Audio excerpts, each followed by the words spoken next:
I tried a glazing technique for the first time ever, and let's just say it had opinions. If you missed part one, this Bowfront dresser got a full prep treatment. I scuff sanded everything, repaired splits in the legs, filled dings and chips with Bondo 2-part hardening filler, and got the first coat of sage green on the body and chalk paint on the top.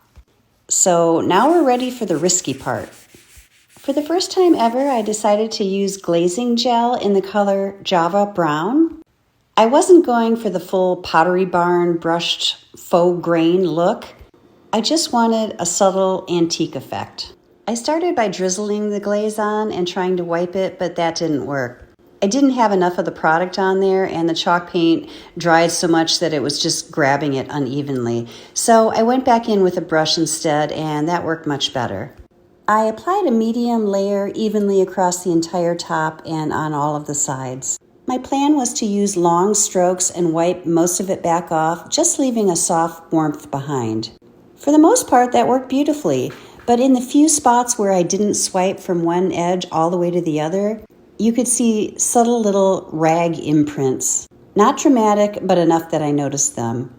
I tried buffing them out with a brush, but in some areas the glaze had already started drying and it left a faint line of demarcation. So I experimented. I added a little water and tried blending it out. That didn't quite solve it, so I added just a touch more glaze to those areas and brushed it back in to even everything out. Eventually, after a little trial and error, I was able to get a pretty consistent finish. And really, that's how a lot of flipping furniture ideas are born. You try something, it doesn't go perfectly, and you adjust. Once I was happy with the finish, I sealed the top with 3 coats of polycrylic, letting each coat dry thoroughly and sanding lightly in between. That gave it a smooth, durable finish without adding shine. I also conditioned all the drawers and used a razor blade to remove some of the old stickers that were still hiding inside.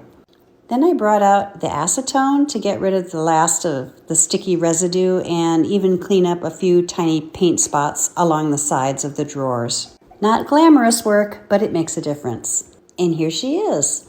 I absolutely love the sage green I chose for this piece.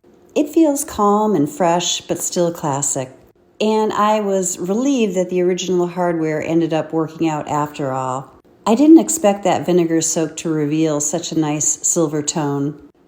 The antique off-white glazed top blends beautifully with the sage and creates a soft farmhouse look, which, if you follow me, know isn't always my default aesthetic, but I really liked how it turned out. I'll probably experiment more with glaze on a future project now that I know what to expect.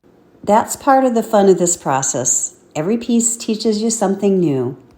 My name is Meg, and I show you practical tips for refinishing and flipping furniture. Be sure to hit the follow button for more.